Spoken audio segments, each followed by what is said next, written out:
Do we have our legal counsel, Mr. John Comer, with us? I am here. Good evening, John. Evening all. Awesome. All rise for the Pledge of Allegiance.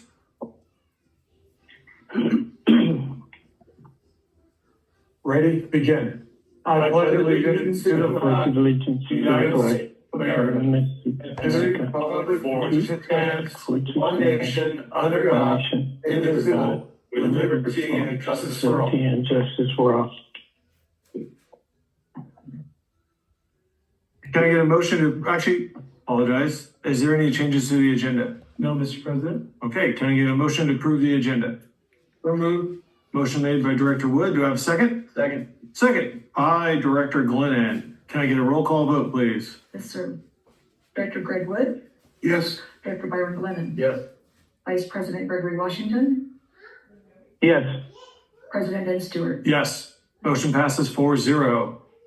Public comments. At this time, any person may address the board on any subject within the district's jurisdiction which is not on the agenda. However, any non-agenda matter will be referred to staff for a report and or action at a subsequent board meeting, and no action can be taken on any such item discussed unless the action has been authorized under the government code. Any person may also address the board on any agenda matter at that time. I don't know why that got me. Any agenda matter at that time discussed prior to the board consideration and action. Speakers are requested to limit their comments to 5 minutes. I now open the floor to public comments. Hearing none, I will close public comments and move on to voluntary public roll call. If any member of the public on the teleconference or video conference wishes to identify themselves as present for the meeting, please do so at this time for the minutes and records. Hearing none, moving along to the consent calendar. CC1, review of the check voucher register dated September 16th, 2025 through September 29th, 2025. Payroll direct deposit and dated September 24, and payroll checks dated September 24, 2025. Fourth. Blah, blah, blah. It's one of those nights. Can I get a motion to approve CC1? So moved. Motion made by Director Glenn. Second. Second, Vice President Washington. Can I get a roll call, please? Director Greg Wood, Yes. Director Byron Glennon, Yes. Vice President Gregory Washington, Yes. President Ben Stewart. Yes. Motion passes 4-0. Maybe I'll slow me down some water. All right. New business, NB1. Approved task order 2025-10 for AECom with AECom for design engineering services for the sludge removal phase 1 project. Presenter, Kim Domingo. Thank you, Mr. President. This task order with AECom is to prepare bid documents for the first phase of the sludge removal project.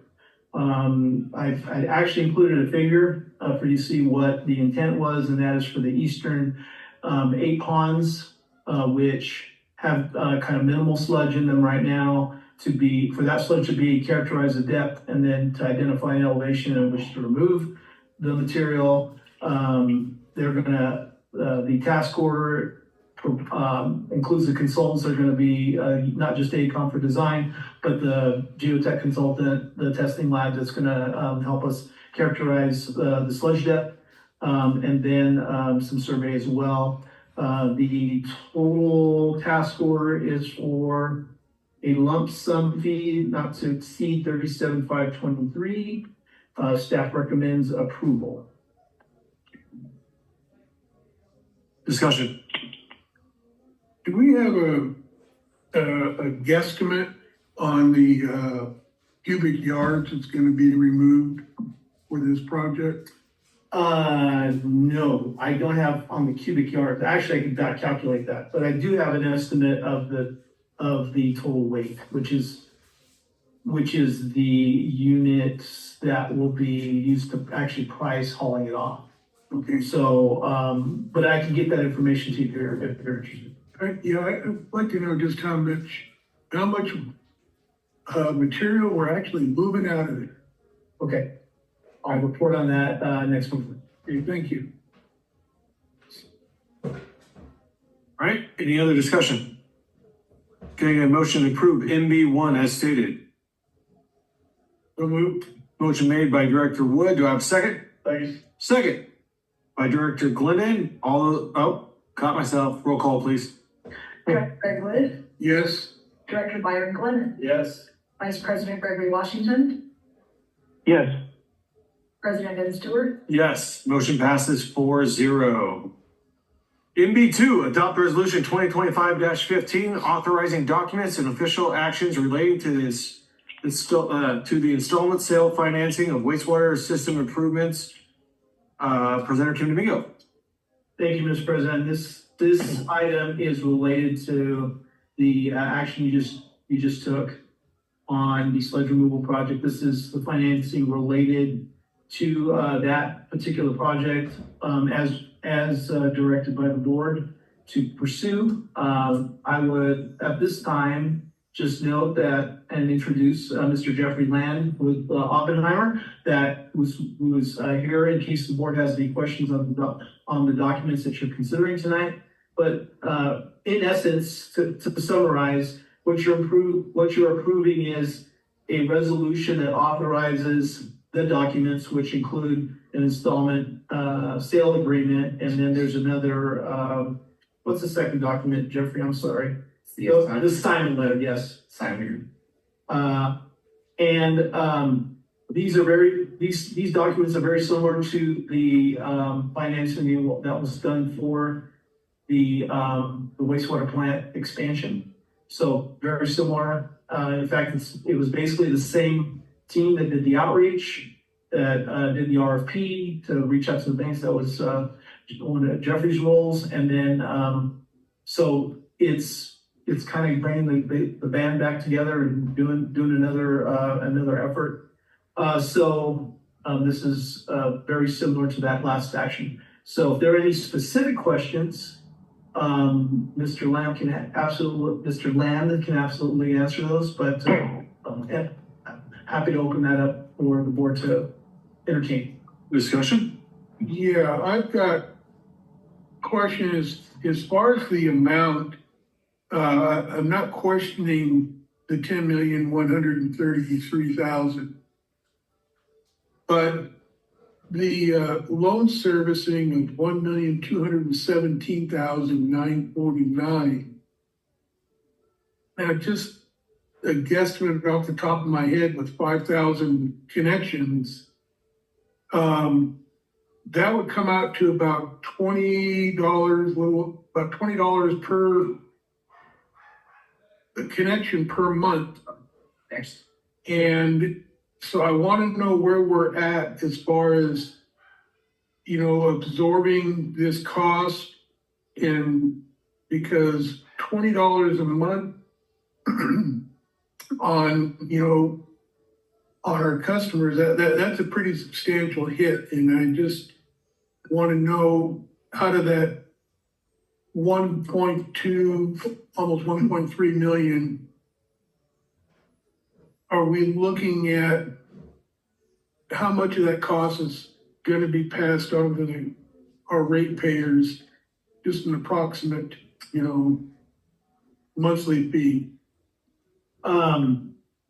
Good question, Director Wood. The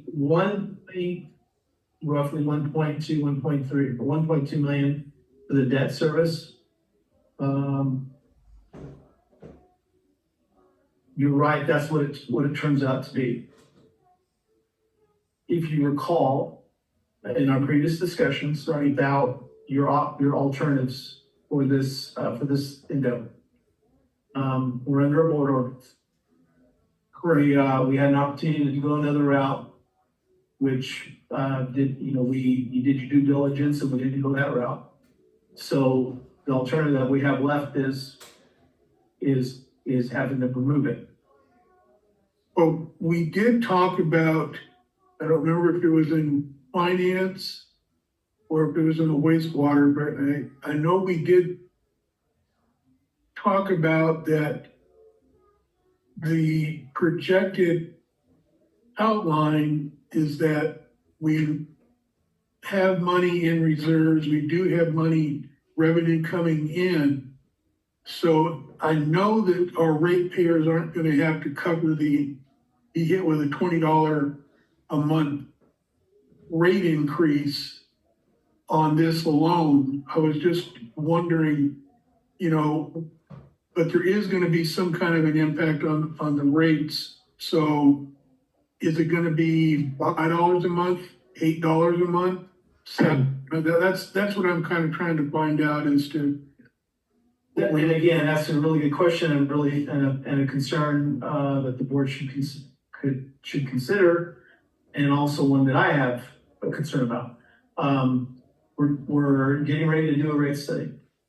And that's gonna be factored in.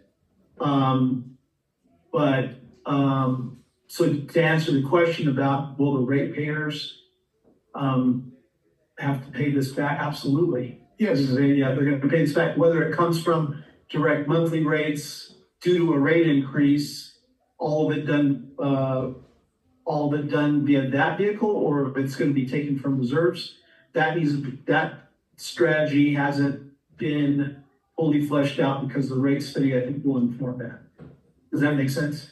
yeah, I mean, I'm fully in support of, we need to do it because we're under board order and it has to be done. But I'm trying to look for, before we come to a final decision on, on how things are gonna plan out, is to kind of see,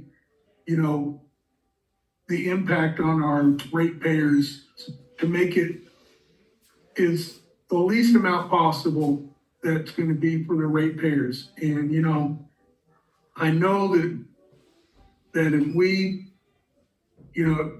hopefully there's enough in reserves and current revenue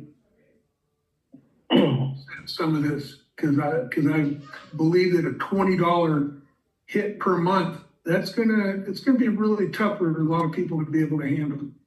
I agree with you. It's gonna be a challenge. I mean, there's no question, it's gonna be a challenge. And you can't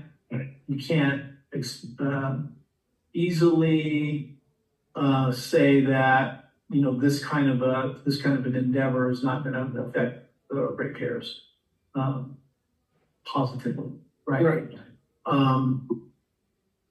I think it's going to take, and we're talking really rate study at this point. We're not really talking about the loan or the impact of the loan specifics. Right. And your action here tonight. Now we're talking generally about the strategy and how we do rates. And I think it's going to be important that we inform the public of doing the outreach about the benefit that they've had of not dealing with the sludge over the last however many years it's been sitting there. I think that's gotta be a part of the discussion. Right. Because what you're doing basically is you deferred those costs to this point in time, right? And so it's not a matter of, it's definitely not a matter of all of a sudden we're trying to just push this on you. We've held out as long as we can. Right. And now we're being told we have to do it. And I'm just, all I'm asking is that, as we go through this with the finance committee and stuff like this, and to, really sharpen our pencils and look for every dime we can find. Absolutely. To make this as minimal on our rate customers. I mean, I know it's going to impact the rates. I just want it to be as minimal as possible. Well, and that's why you actually, that's why we got the direction from you as the board to go out and look for financing too, because we're talking originally about doing this project over a 2 to 3 year period of reserves. Right. And maybe we can do that still. I don't know. We have a lot of projects at the wastewater plant Yeah. that you're aware of. And I know we can't deplete the reserves and, we have. Well, that's what the reserves are there for, is to access when you actually have these types of projects. But then at some point you gotta have a plan to refund them, right? To Because bring them back to the level. reserves is not only for projects like this, but the reserves is also for a rainy day. When Right. something happens and all of a sudden we have $1 million piece of equipment that goes down that has to be replaced. Right. Then the money's there to do it. Right. We really looked into an option to avoid this. And after lots of discussion and concern about how the public would respond to us receiving sewage from somewhere else. But that would have solved financial problem. But we determined that even though that would have solved this particular problem now, it created a worse concern for the. Yeah, I think the board made the right call on that other option, absolutely. And you're to be commended for that. You're also making the right call on this option. Just think about that. And if it's helpful, at the pleasure of the board, I do want to deliver some positive aspects of what you're doing here. So you are achieving some degree of generational equity by spreading this out a bit and not paying for it all at once. So that will help ratepayers, of course. But in addition to that, we really pursued a very conservative financing plan for this project, being that it's only a 10-year term. We're not stretching this out 20, 30 years, which the district could have done that. So this is a very conservative approach. Furthermore, we were able to get a really great response when we did a competitive process to select a lender. We got 6 bids, and the winning bid came in at a 3.76% interest rate. Getting that much below 4% is fantastic in this market. And so you were able to achieve a very low interest rate with short term, meaning that it is, to your point, the district was doing everything that they could to limit the impact on ratepayers for this project. And that is all I wanted to add to this discussion. So, Thank you very much. I look at it like this. You save money by not changing the oil in your car. Yeah, initially. At some point, it's going to come back, and this is something that's come back. I heard you talk about, the interest rate was great, so that's one of the reasons why we went to 10 million, not kicking the can down the road even more and do it at 20 or 30. If we do come into some money, are we able to pay it off early without a penalty? Yeah. yes. Yes. That was one of, we spent a lot of time, bouncing that one around because the concern was, and we got a little bit of pushback from the banks as to kind of how in their bids. And we felt we got a really positive, winning bid. Yes. My feeling on using the reserves for this, of course, a portion can go to it, but not looking at the crystal ball for the future, I feel having some money in the bank might be more beneficial with the way I see the economy. I'm getting, and this is my personal opinion, not a forecast, no, nothing like that. I'm getting 2008 to 2009 flashbacks. And I remember where I work that it was tough. It was tight and it was tough. And if this can give us a little bit of breathing room, then I think I'm for it. So, okay, any more discussion? Can I have a motion to approve MV2? So moved. Motion made by Director Wood. Do I have a second? Second by Director Glennon. Can I get a roll call, please? Director Greg Wood, Yes. Director Byron Glennon, Yes. Vice President Gregory Washington, Yes.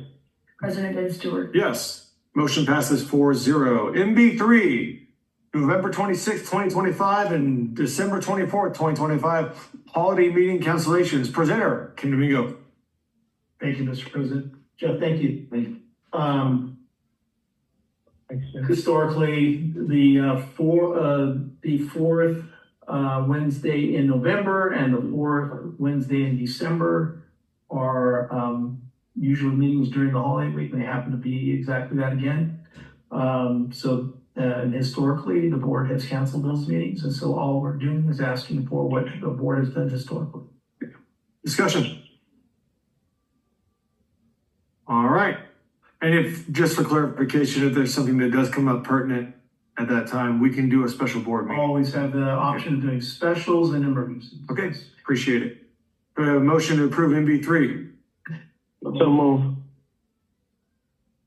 Motion made by Director Glennon. Do I have a second? Second. Second, Vice President Washington. Can I get a roll call, please? Director Greg Wood, Yes. Director Byron Glennon, Yes. Vice President Gregory Washington, Yes.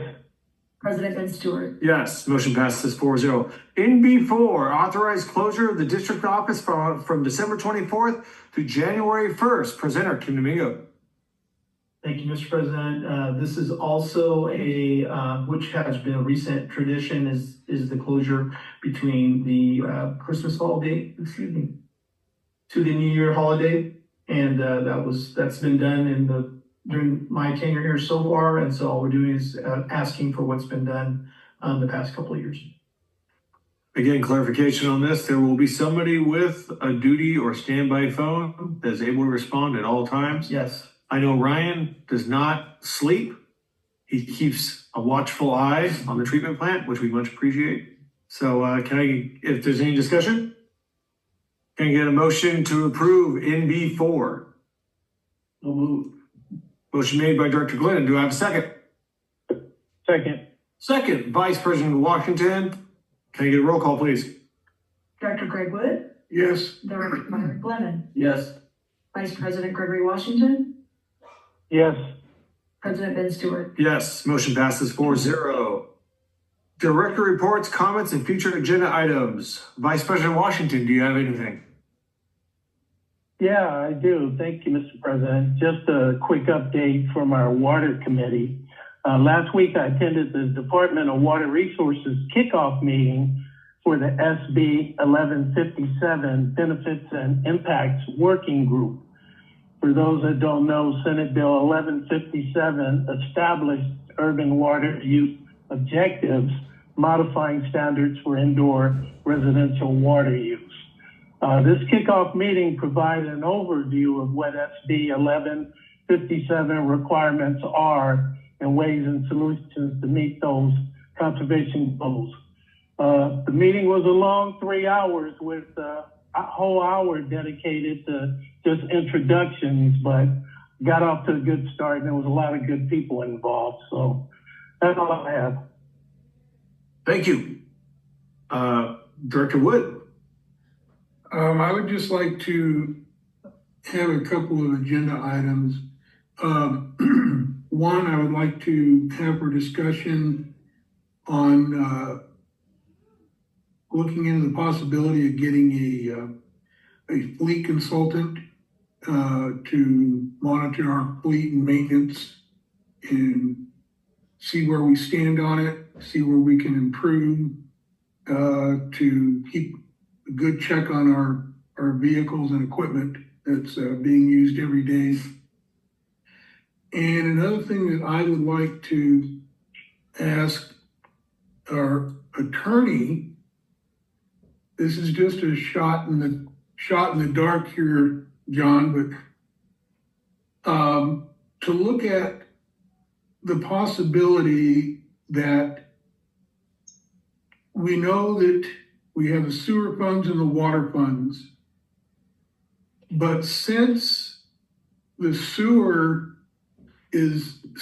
plant is now producing water credits for the agency, and so technically they're contributing to the water side of the district, that is there a possibility that if we were to come into money and the revenue comes from the sale of something that was purchased with water funds, could that money be used because of the scenario with the treatment plant now and the recycled water to go towards paying down debt or things of that nature for the sewer side? Okay, as you probably would expect, I do not have an answer for you off the top of my head, but we will look at that and get you an answer. Thank you. That's all I have. Yeah, I would really, it would really be beneficial if we can use some of the income from our water adventures to pay, on the sewer. Is there a way to monetize or I guess value the water credits? Because, at some point, you think about moving money around and all the rest of it. And if you're going to rely on the value of water credits, at least in part to do that, you're going to have to be able to value them. Is that something you could do? Yes. Yes. And could we go back to when we began to percolate and count that total? That would be good. Yeah, John, this is Kim. I've had this conversation with Brad, our finance consultant, and I think in order to respond to the board, probably he and I will start that discussion, and then we'll rope you in to kind of come up with an opinion. We have an opinion, but it really does need to be fleshed out. Okay, well, I will await the lasso around my neck and act when asked to. We were news, and we want you to come back with an answer of yes, we can do that. No waiting the scale there. Okay, Director Glenn. Oh, sorry. Thank you, John. I sat in and listened to the same 3 hours that Director Washington listened to. And it was the working committee, and basically, besides talking about the SB 1157 a little bit, they basically spent a lot of time explaining what they do, just as if you would give a presentation on what's going on and how you operate the sewer plant or water.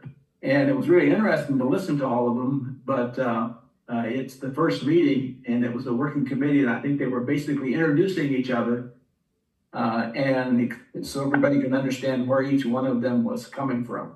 Would you take it that way, Greg? Yeah, that's pretty much how I interpret it. And it was long and tedious. On Friday, I'm going to Region 6 and 7 Aqua meeting in Bakersfield. And I did want to bring up, I pay my taxes like this. It doesn't get taken out of anything. And I wanted us to understand that they did something different on the taxes that some of our customers will probably squawk. It no longer says water or sewer and giving amount for each water or sewer. They've changed it to say summarized funds. So if you get your tax bill and read it, you're going to say, what are summarized funds? And my summarized funds are $1,301 because that's the sewer and the water put together. But if I didn't know that, I'd want to know, how come I'm paying $1,000 for summarized funds? It's summarized funds. So Exactly. when you get that question from the community, that is water and sewer, and it's not divided like it was before. It is in their end, but they don't do it on paper. And that's significantly different, I think, and I'm sure we're going to get some calls on that. So If I may our add, questions, so be prepared. we've already received calls. So we are aware of that in the front office. And I would add that it also includes, if you are in one of our LLADs, the assessment district, it will also include that. However, you can go to the tax assessor's website and it will itemize it for you if you search by your APN or the site address. Okay, that's all I have. I don't have anything. So I'm going to say nothing. Moving along. Oh, I'm first. Can you in person? I'm going to write none next to my name. Okay, moving along. General Counsel, John Comar. Nothing pending. Hearing from Kim on the moving the funds around. All right. General Manager update, Kim Domingo. Don't have anything specific. I'm gonna be out of the office tomorrow, and office is closed on Monday. So I'll also be out of the office on Tuesday. I'll be back on Wednesday. Okay. So that'll be the 15th. You'll be back. Yes. Okay. Director of Administration, Sherry Tim. Thank you, Mr. President. There were a total of 13 delinquent accounts shut off and on payment today. We also had sent out 142 pending shut off notices for the next cycle of delinquent account holders. I also wanted to remind everyone that the Great Shakeout is on October 16th, that's next week at 10:16 a.m. We will be doing, we will be participating in that with the basic drop, cover, routine and more than likely evacuating to our evacuation site, just so everyone gets to practice that. I also wanted to let you know that we are designated as a polling place for the November 4th special election. And I would lastly like to wish our general manager a happy birthday. Friday. Thank you. I had one more thing I should have gone to more. Thursday, the 16th is, National Bosses Day. Wonder what the staff is doing for our general manager, because I'm glad for it. Yeah, they're allowing me to come to work, is what it is. Make him drop and hold them upstairs. All right. Public Works update? Brian Becker. Good evening. Good evening, everyone. How are you guys? Great, have yourself, sir. I'll refer to Dave. I wanted to give you guys a little bit of update of what's going on out there. And we'll start with a couple pictures. You know, every day, the public works site is a little bit different than the water reclamation plan. The water reclamation plan, I should start with the public works side, is doing multiple things different every single day. They're responding to customer complaints. They're turning off and turning on water. They're fixing leaks. They're doing sewer cleaning. They're checking wells, tanks, and everything else. The water reclamation plan is a little different. For the most part, what we hope for is that it's the same thing every day. Now, it is never that simple. And, you know, every week, we do our process controls. And some of you know what that, but that is the same every day. It's nothing different. So I wanted to come in, give you a little bit of update on the sludge bay pad. The sludge bay pad has been making its way through its process. I showed you the first initial pictures where they were pouring the pads. This in the background, you can see them starting to set the form walls.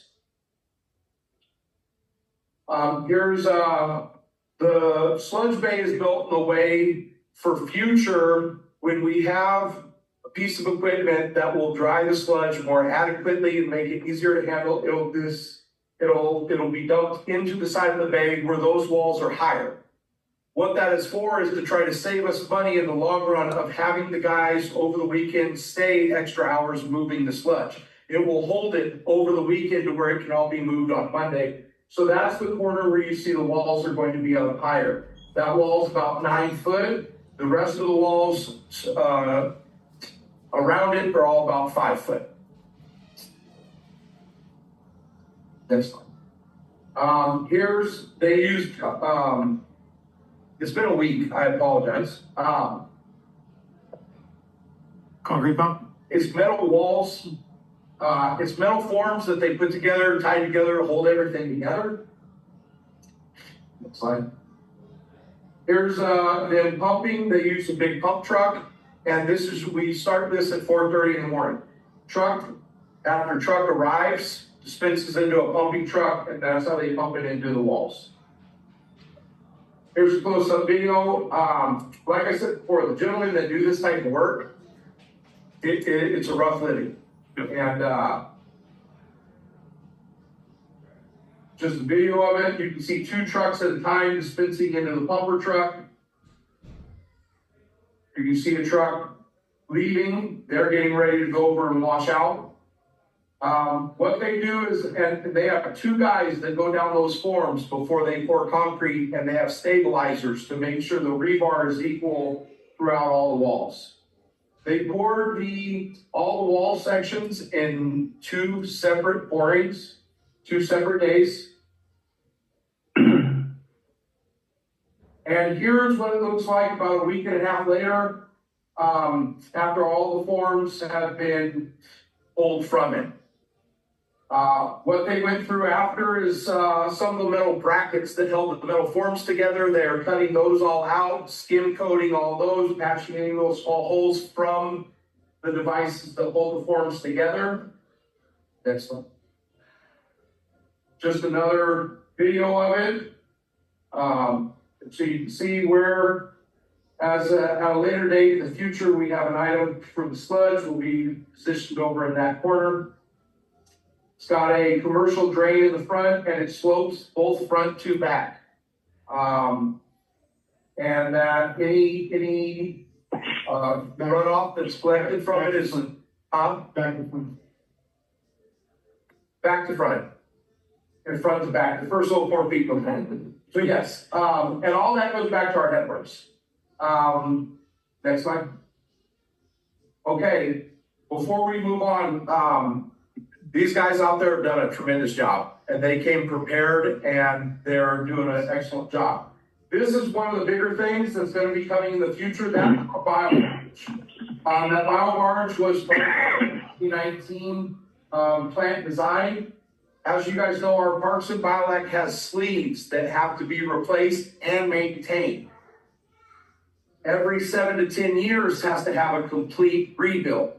We went out and checked various chains over the past month since the last time I've seen you. This is the video of the operators putting the bio barge in. They're the 2 operators out on it. Here's a photo of it, or video of it. Go back 1 slide. Okay, up on the deck, I can see it, it's kind of hard to see, it's a diffuser. There are 7 of those diffuser assemblies per chain. We have 19 chains. Each diffuser has 5 sleeves on them. What this bio barge does is instead of taking every chain out of service or draining this basin to maintenance these, it has a winch operated system that you can pick up and check each end diffuser individually. You go ahead and move next. The next one is the video. They checked it, they inspected it, they did replace a sleeve or 2, and then they place it back down into the water. And they'll lower it down and move on to the next one.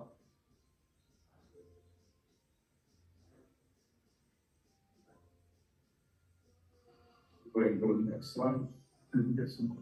Okay, that is the update.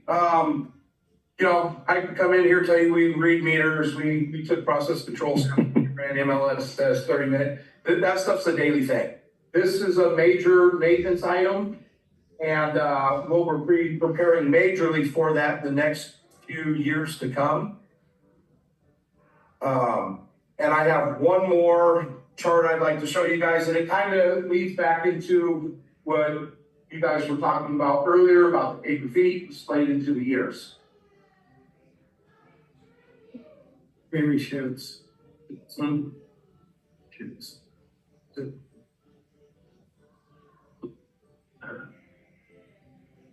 This next graph that I'm going to show you is the tracking from 2023, both monthly and annually, both in influent, effluent, and acre feet. And it's something that I track. And I just wanted to give you guys an update so you can see where we are and what you can anticipate coming.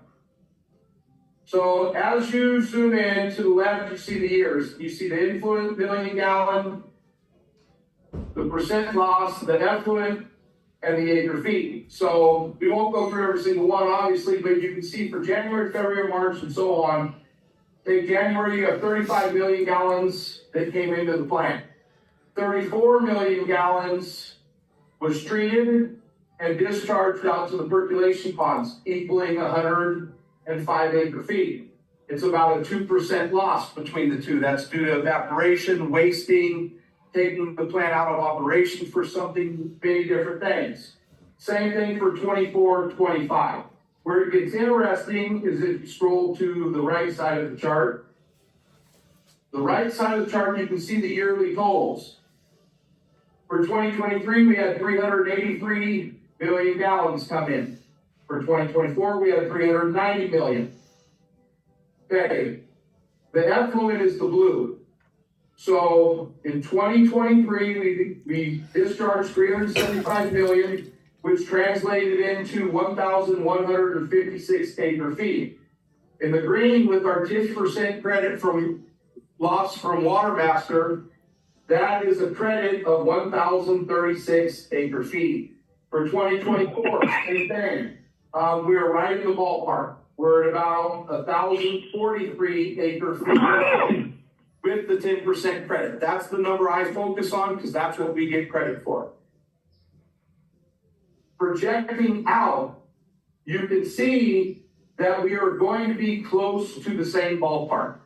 Now you may look at the acre feet and say, well, that's a 10 acre feet difference. That's pretty big. What happened? The reality of it is 1 acre foot is 325,851 gallons, 300,000 gallons and some change. So when we talk about we're about 10 acre feet behind, you're really talking about 3 million gallons, and I can make that disappear really fast by wasting hot summer days or even taking the plant. We did take the plant out of operation for about 2 days in the past month due to some mechanical issues that we're still currently working through. But we are on to meet or be close to what we did last year. And like you said, I don't sleep. No, I know I'm behind. The past month, I've been staying to pump as much water through as I can to try to get back on track to where we were last year. And that is my presentation. So I just want to share this with you, share some updates of what's going on at the plant. I did try to make a commitment to you guys to come in at least every other month to do an update for you. I was thrust into something in my personal life I had no choice over. The next few months, I may not be here. I will be here for any milestone updates as far as construction and plant completion. So Brian, if you make the data available to me, we can do this. We can show, and just, if you're taking pictures while you're out there, just send them and show them. Yep. What I did to get our close average, as you can see in October, we did about 99. November, and I'm looking at 2024, November we did about 95, and then December we did about 100. I just took an average, and that's where I got the 98. It could be more, it could be less. It won't be less, it will be more, but I would rather give you guys worst case scenario, and we come in and go above that, than to tell you best case scenario and come on underneath it. The Water Master, does this all go to the Water Master to justify? Absolutely, a version of this. Yeah. Do you get questions from the Water Master? No, I have a very good relationship with all the entities I do business with. I'd rather keep you over-informed than under-informed where you're coming to me asking me for questions. I've never had a question one of Water Master. Matter of fact, I go above and beyond. I take a picture of my flow meter January 1st at 7:30 a.m. and I send them another picture December 31st at 7:30 a.m. That is for all my reports I turn in. If you ever questioned it, they can match that up with my reports. I've never been questioned by Water Master. Yes, sir. Ryan, I was just got a question on the figures you were giving there, and you showed a 7 million gallon increase on your sewer influent from 1 year to the next. Yes. So going from 2023, the top column on this side here is 383 million gallons. Okay. And in 2024, you're correct. We had an increase of 7 million gallons. Now, was that increase due to rainwater incursion or growth of the community, or? I can only speculate.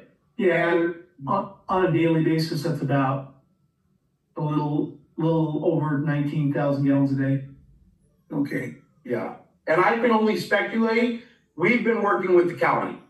Last year was very, very heavy rains coming through the last Decembers, and we had areas of town flooded where manholes were under. The district has worked with the county not only to resolve their pumping issues. Second, the public works sites went out, caulked the manholes, corked the openings to help try to stop any incursion from that. Well, that's the only way you can do it is cork and seal them in a flooded area. Also, another question is, how's the efficiency on the PACs? Are we running off of one PAC or are we running both of them at the same time? PACs, Process air compressors. we're only running one at a time. One at a time. Good. The artisan blowers they work excellent. A downside that happened with the artisan blowers is I came to you guys and I asked you not to accept septic. And I still stand behind that.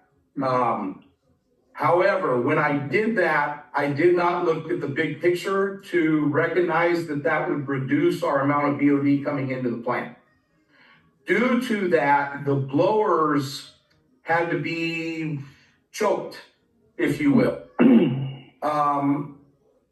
which has caused issues for us, but they work great. The maintenance is minimal.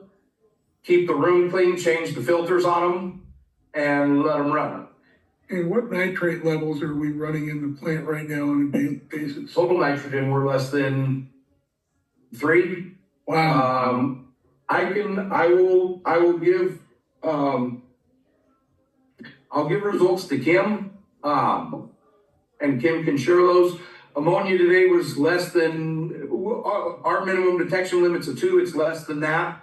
And our nitrates were a 1 point something. Do the total nitrogen, you're less than 3, you're less than 5.